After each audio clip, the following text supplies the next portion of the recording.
Hello, it's Scotland at 7 on Wednesday the 26th of January. Thank you for joining us. I'll begin today with the COVID numbers from the Scottish Government, and then after that I'm going to read through tonight's main news stories. So it'll be a fairly short programme tonight.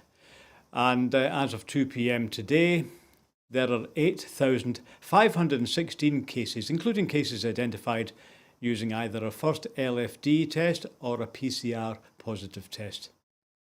There are 33 new reported deaths of people who have tested positive. The number of patients in Scotland who have died from complications caused by the coronavirus infection now stands at 10,255. This number only includes those who have died having received a positive test for the virus in the previous 28 days. Of the people who have tested positive, 1,389 were in hospital last night, 32 of whom were in intensive care. As of 7:30 today, 7:30 a.m, 4,407,738 people have received their first dose of the COVID-19 vaccination, 4,115,341 had received a second dose, and 3,269,583 have received their third dose or booster. The latest UK daily figures show 154,702 patients who had tested positive for COVID-19 have sadly died from their illness, an increase of 346 since yesterday. This number refers to deaths in all settings and not just in hospitals. The Foreign Office emails appeared today to contradict Downing Street's insistence that Boris Johnson did not personally authorise the controversial rescue of cats and dogs from a British animal charity in Afghanistan. The release of two emails this morning prompted claims that the Prime Minister lied while he faces separate accusations about misleading Parliament over the Downing Street parties scandal. The first email, from an unnamed Foreign Office official working in the private office of Zach Goldsmith, dated the 25th of August, lobbies for the rescue of a second animal charity because the Prime Minister had agreed to evacuate Penfarthing's Nowzad charity. And the email says, equivalent charity Nowzad, run by an ex-Royal Marine, has received a lot of publicity and the PM has just authorised their staff and animals to be evacuated. The official working for Lord Goldsmith writes to another Foreign Office official responsible for collating exceptional cases to be rescued after the Taliban takeover. A second email sent between Foreign Office officials in the afternoon of the same day repeats this point, and it said, in the light of the PM's decision earlier today to evacuate the staff of the Nowzad Animal Charity, and this charity's name has been redacted, the charity is asking for agreement to the entry of, again the details have been redacted, staff, all Afghan nationals. Boris Johnson, Downing Street and ministers have repeatedly denied these claims. In December, Johnson dismissed claims that he had intervened as complete nonsense. Earlier today, Downing Street says its position was unchanged. It remains the case the Prime Minister did not instruct officials to take up any particular course of action, a spokesperson said. At Prime Minister's questions today in Westminster, Boris Johnson insisted, somewhat ambiguously, that the Sue Gray report would be published as he had previously stated, in reply to a question asking if the report would be published in full in the House of Commons library.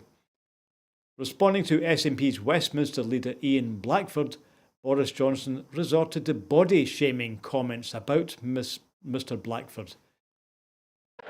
Ian Blackford. Mr Speaker, every moment that the Prime Minister lingers, every nick in this death by 1,000 cuts is sucking attention from the real issues facing the public. Tory cuts, Brexit and the soaring cost of living have pushed millions of families into poverty. The impending national insurance tax hike hangs like a guillotine while they eat cake. This is nothing short of a crisis. And the only route out, the only route to restore public trust, is for the Prime Minister to go. How much longer will Tory MPs let this go on for? How much more damage are they willing to do? It is time to get this over with. Show the Prime Minister the door. Prime Minister. Well, Mr. Speaker, I don't know who's been eating more cake.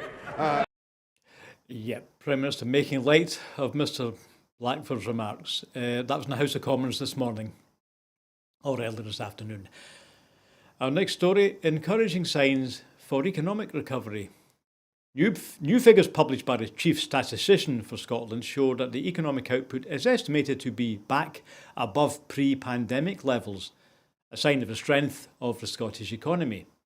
GDP, that's gross domestic product, grew by 0.8% in November, meaning that economic output is now 0.6% higher than in February 2020, which is before the main economic impact of the coronavirus began to be felt.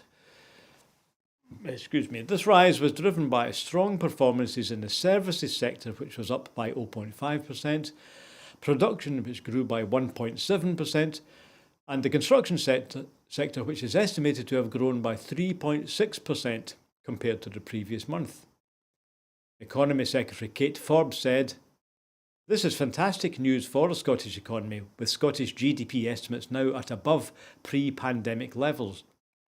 It reveals the fundamental underlying strengths of the Scottish economy, despite the many challenges of COVID-19. Ms Forbes went on to say, "While we know our economic recovery remains fragile, not least due to the recent necessary public health measures introduced in response to the Omicron variant, we can be confident that these latest GDP estimates signal a return to pre-pandemic levels, which is extremely encouraging." National insurance. There have been calls for the UK government to scrap the regressive national insurance hike following warnings of potential devastating knock-on effects to families and businesses should the rise go ahead. The Federation of Small Businesses and the British Retail Consortium warned this morning that an increased cost in employment coupled with the national insurance hike could see workers miss out on planned pay rises to offset costs. Earlier this week, warnings also rang out from the Institute of Directors, who said 38% of their members plan to pay for tax rises by raising prices of their goods and services. According to the Office of National Statistics, that's the ONS, annual wage growth sits at 3.8%, falling behind inflation, which hit 5.4% in December. To help families through the cost of living crisis, the SNP are calling for an emergency package of measures, including the implementation of the real living wage at £9.90 an hour.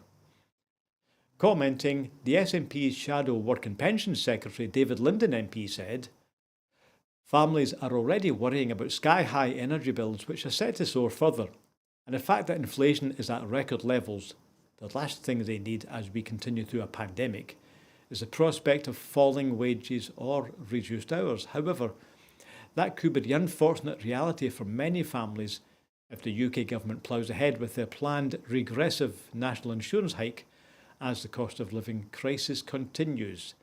And Mr Linden continued, "The knock-on effect to businesses will be devastating, leaving many with no choice but to raise prices, scrap pay rises, cut hours, or shut up shop entirely."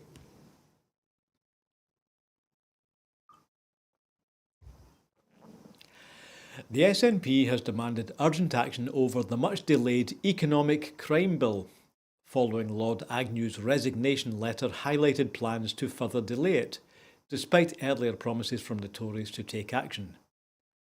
The Minister for the Cabinet Office and Treasury resigned earlier this week after it was revealed that 4.3 billion of the 5.3 billion stolen public money from COVID emergency support schemes was lost by the Treasury. The party's Shadow Chancellor Alison Thulis MP said, "The cost to the taxpayer in economic crime is more than just a number," and warned that real people are suffering while billions are thrown down the drain. Commenting, Alison Thulis, the MP, said, "The cost to the taxpayer in economic crime and stolen public money is more than just a number on a piece of paper. It comes at the cost of welfare support, NHS investment and vital public services. Despite this, she added, it seems clear the Tories will keep kicking the can down the road, allowing tens of billions to fall out of the pocket of the Treasury and into the hands of criminals. Back to the Scottish Parliament. Legislation proposing the permanent adoption or temporary extension of some of the beneficial measures enacted during the COVID pandemic has been published today. The Coronavirus Recovery and Reform Scotland Bill proposes changes in 30 specific legislative areas which were modified by temporary provisions made under Scottish and UK coronavirus legislation. It follows a 12-week consultation process held between July and November of 2021. Almost 3,000 responses were received from individuals and organisations such as COSLA, Shelter Scotland and Victim Support Scotland. MSPs will now scrutinise and debate measures proposed in the bill, which include maintaining provisions which enable Scottish ministers to enact measures via public health regulations for any future public health threats, bringing Scotland into line with England and Wales, where these powers are already permanent. Secondly, maintaining pre-eviction protocols relating to rent arrears in the private rented sector, ensuring that tenants have all the information they need about their rights, and placing more responsibility on landlords to ensure correct procedures are followed. Thirdly, a temporary extension to the statutory time limits for criminal proceedings and the allowance for some proceedings to be held over audio or video link. This is to help manage the backlog of cases arising from the pandemic and to ensure cases can continue to be heard through greater flexibility in the programming of court business. Next, fourthly, maintaining remote registration of deaths and stillbirths by phone or other methods without the need to go to a registration office in person, in addition to a new proposal to extend this flexibility to live births. Next, adjusting the minimum debt level that an individual must owe a creditor before a creditor can make them bankrupt from £10,000 to £5,000, and that's up from £3,000 pre-pandemic. And finally, the suggestion to give licensing boards the flexibility to be able to hold remote hearings where they consider it appropriate. So that bill begins its discussion in Holyrood today. Also in Holyrood, the SNP has called on a Tory member of the Scottish Parliament to apologise for her disgraceful remarks about families in Scotland who use food banks. Conservative MSP Rachel Hamilton suggested that families who are forced to turn to food banks are less well educated when it comes to cooking and preparing meals. The Ettrick, Roxburgh and Berwickshire MSP made these remarks during a session of the Rural Affairs, Islands and Natural Environment Committee today. She was asked to clarify her comments by SNP committee member Alistair Allen, but chose to double down on her completely out-of-touch comments. Commenting on those, SNP's MSP Alistair Allen said, Rachel Hamilton's comments were utterly disgraceful and an insult to thousands of families across Scotland who do everything they can to put food on the table every day. People relying on food banks often find innovative ways to make meals go further, and it's completely inappropriate for a Tory MSP to suggest that families in poverty are less well educated in how to cook and prepare food. Types of foods in terms of how we're supporting people who possibly are less well educated in terms of cooking and actually getting access. Yep, that was the highly educated Rachel Hamilton, MSP. That was this morning in Holyrood Committee. Turning to America now, prosecutors call for a 51-month sentence for one of the January the 6th rioters. Yeah, US prosecutors are seeking a prison term of 4 years and 3 months for Nicholas Langerand, who took part in the January the 6th, 2021 attack on the Capitol building in Washington, D.C. This would be one of the longest sentences yet for a defendant in the attack. Langerand pleaded guilty in November to the single charge of assaulting law enforcement with a dangerous weapon. Authorities said that he hurled objects at the police and took an officer's riot shield. The Justice Department is asking US District Judge Bates to make an example out of Langerhans, citing Instagram posts after the attack in which he said, "Next time we come back with rifles." The hearing is scheduled for 2 p.m. Eastern Time, which is about 7 p.m. UK time. The attack was carried out by a mob of ex-President Donald Trump's supporters in a failed attempt to prevent Congress from certifying President Biden's 2020 election victory. Over 725 people have been charged, with more than 160 of those pleading guilty to a variety of federal charges. The longest sentence thus far was 5 years and 1 month to a Florida man for assaulting police. About 140 officers were assaulted during the riot. The US House of Representatives committee probing the deadly January 6th riot could hold public hearings with witnesses by late February or March, according to one of its members. The committee is trying to establish Donald Trump's actions while thousands of his supporters attacked police, vandalised the Capitol, and sent members of the US Congress and the then Vice President Mike Pence running for their lives.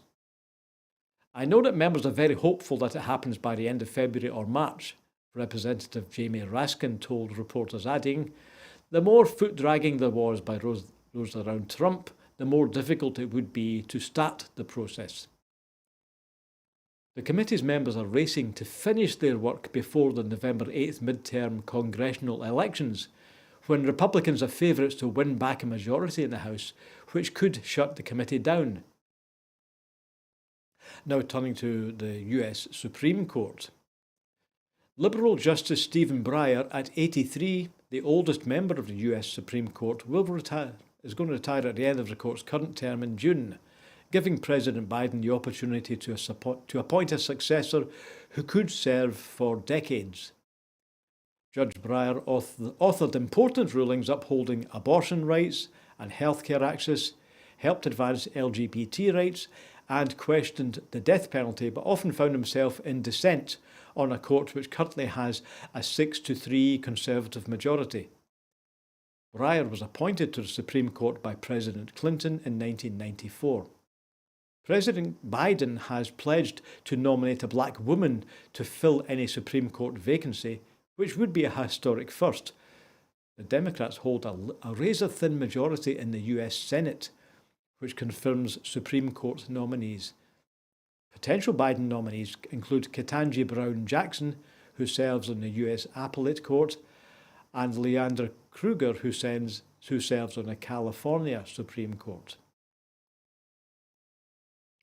Back in Europe now, Russia does not currently have enough troops on the border with Ukraine to carry out a full-scale military invasion or occupation of the country, according to Western experts and senior officials in Kiev. They believe a Russian attack to capture most or all of Ukraine in the near future is unlikely, despite the unprecedented build-up of now about 125,000 Russian soldiers and military exercises due to take place next month in Belarus, within striking distance of the capital. In an article published on Monday, Ukraine's former Defence Minister Andrei Zagodnyuk said that the Kremlin has not yet amassed the several 100,000 troops necessary for a large-scale operation on the border and in Russian territory behind the front line. Several elements for an invasion were missing, he argued. These include completing the formation of battalion tactical groups, including tank and airborne, setting up and testing a system of wartime administration, or deploying and staffing mobile hospitals. If Russia was conducting operations for a large-scale invasion, it would have been much more noticeable, Zagorodnyuk said in a paper written with colleagues from a Kiev think tank, the Centre for Defence Strategies. The analysis is supported by others. Konrad Muzyka, an open-source specialist, intelligence specialist and president of the Rokan Consulting Group, estimates that 66 to 67 Russian battalion tactical groups, that's the smallest operational group in the Russian army, are in place near the border, including 11 battalions that have moved to Belarus. Nonetheless, the US has suggested a full invasion would require at least 100 battalions, and Western analysts familiar with the difficulties in holding Iraq have suggested twice that number or more would be needed to fight any counterinsurgency. That larger force could be ready if they maintain the current pace in 2 or 3 weeks, Mujica said, particularly if airborne troops were brought up closer to the border. But Mujica is sceptical that the battalions are in full strength with an average of 800 personnel. Satellite imagery shows there are too few tents, he added. If the Russian President Vladimir Putin wanted to target Kiev with a lightning attack, the most direct route would be from Belarus, although any attack on the capital with more than 3 million people would risk large numbers of civilian casualties. It would also be larger in scale than anything that Putin or indeed Russia had attempted since the Second World War. Nick Reynolds, a land warfare analyst with the Ruski think tank, believes it would be stretching the Russian logistics to their limit. I question their ability to coordinate on this scale, he said. In the face of such obstacles, military and Western sources believe the Kremlin is more likely to launch a more focused attack in the east and in the Donbass region, where a war between the Ukrainian army and Moscow-armed militias has gone on for nearly 8 years, with 14,000 people killed. It could be coupled with hybrid measures designed to demoralise the Ukrainian population, such as the cyber shutdowns and attacks on critical infrastructure. The US has warned Russia is preparing a false flag operation inside the separatist territory, which might be used as a pretext for war.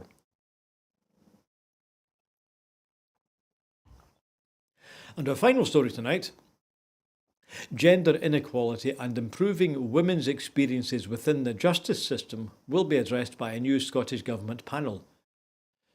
Members will examine the experiences of women both as victims and offenders in a range of settings, including policing, community justice, criminal and civil courts, tribunals and prisons. The Women's Justice Leadership Panel, which meets for the first time today, will be chaired by the Community Safety Minister Ash Regan. Membership includes the Solicitor General Ruth Charteris QC, academics and representatives from the Scottish Prison Service, Police Scotland, Community Justice Scotland, the Scottish Women's Rights Centre and the Centre for Women's Justice. Key issues for the panel include how women experience the Scottish justice system differently from men, in what ways their needs are not being met and how it impacts on them. Secondly, international and UK examples where women's needs are more appropriately met. Thirdly, how to address underrepresentation of women in senior leadership roles and how this impacts on the culture in justice organisations. So that's the news we have in Broadcasting Scotland tonight. So thanks for watching. Now tomorrow we're back with Maggie Lennon in the chair here, and I'll be back on Friday with the latest news and a look back on some of the stories of the week. So can I end tonight by first of all thanking you, particularly if you're one of our regular viewers and one of our subscribers.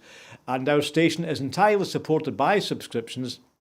We always will be free to air, but we don't receive any government money. So if you think we should be broadcasting news for Scotland with a particular Scottish perspective, then of course it needs your help. So thank you if you're already contributing, and why not have a word with one or two of your pals and say, if you're fed up with the BBC, if you're fed up with news organisations based in London and you think our news should be from Scotland, then the way to make sure that happens is to join you and become one of our subscribers. If you look at the website, if you go on broadcastingscotland.scot /donate, you can see the button there, and for £5 a month you can become one of our supporters. We have plans for the year ahead, and those plans, like many of the plans of the Scottish Government, are being held back by lack of finance, right? So if you want us to extend our range of programming, and if you want Scotland to have independent news, which we're going to need, let's face it, over the next year and a half, then please help us become one of our supporters and help us carry out the plans that we've had and help us do our job. Independent broadcasting for Scotland. So once again, thanks for watching tonight, and tune in again to Scotland at 7 tomorrow. And this is Hugh Stewart, and good night, and we'll see you later. Bye.